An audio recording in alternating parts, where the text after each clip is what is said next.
வேளாண் விற்பனை மற்றும் வேளாண் வணிகத்துறையிலேருந்து நம்ம ஒரு விஷயம் பண்ண போகிறோம். உங்களுக்கு ரொம்ப யூஸ்ஃபுல்லாக இருக்கும்னு நினைக்கிறேன். பாருங்கள், ஒழுங்குமுறை விற்பனை கூடம் எப்படி நம்ம செய்யறது அதை பற்றி எல்லாம் ஃபுல் டீட்டெயில்ஸ் சொல்கிறேன். ஸோ பாருங்கள். இப்போ ஃபஸ்ட்டு தான் பார்க்குறீங்க அப்படின்னா மறக்காமல் சப்ஸ்கிரைப் பண்ணிக்கங்க. ஃபஸ்ட்டு போய்ட்டு அக்ரிஸ்நெட் அப்படி சொல்லிட்டு டைப் பண்ணிக்கங்க. அக்ரிஸ்நெட் tnagrisnet.gov.in அப்படின்றது தான். இது ஓப்பன் பண்ணிக்கங்க. இப்படி தான் வரும். இது வந்த உடனே இதில் வந்து நிறையா இருக்குது. இது பற்றிலாம் பார்க்கலாம். ஒன்று ஒன்றா நான் சொல்கிறேன். இதில் வந்து திட்டங்கள்னு இருக்குது பாருங்கள். திட்டங்களை செலக்ட் பண்ணிக்கோங்க.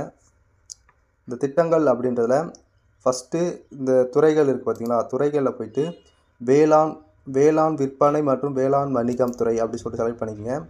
அதுக்கப்புறம் வந்தீங்கன்னா ஒழுங்குமுறை விற்பனை கூடம் அப்படின்னு செலக்ட் பண்ணிக்கோங்க. அதுக்கப்புறம் திரும்ப வந்து ஒழுங்குமுறை விற்பனை கூடம்.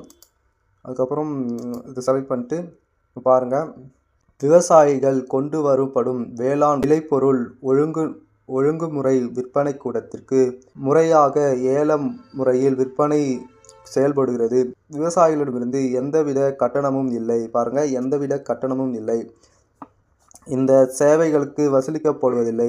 வணிக செய்யப்படும் விளைபொருட்களின் மதிப்பில் 1% சந்தை கட்டணமாக வசூலிக்கப்படுகிறது அப்படின்னு சொல்லி கொடுத்துருக்காங்க. வணிக மற்றும் சேமிப்பு நாளாக செயல்படுகின்ற விவசாயிகளுக்கு வணிகர்களுக்கும் பொருட்கள் கடன் 224 ஒழுங்குமுறை விற்பனை கூடங்கள் வழங்கப்படுகின்றன. தகுதி பார்த்தீங்கன்னா, ஒழுங்குமுறை விற்பனை கூடத்தின் மூலம் விற்பனை செய்யும் அனைத்து விவசாயிகள் மற்றும் உரம் பெற்ற அனைத்து வியாபாரிகள் அப்படி சொல்லியிருக்காங்க. தேவையான ஆவணங்கள் அப்படின்னு பார்த்தீங்கன்னா, ஆதார் அட்டை, சிட்டா, அடங்கல், வங்கி கணக்கு, ஒழுங்குமுறை விற்பனை கூடத்தில் வழங்கப்படும் படிவம் 32. ஓகேவா? இதுதான் பாருங்கள், இந்த மாதிரி தான் இருக்கும்.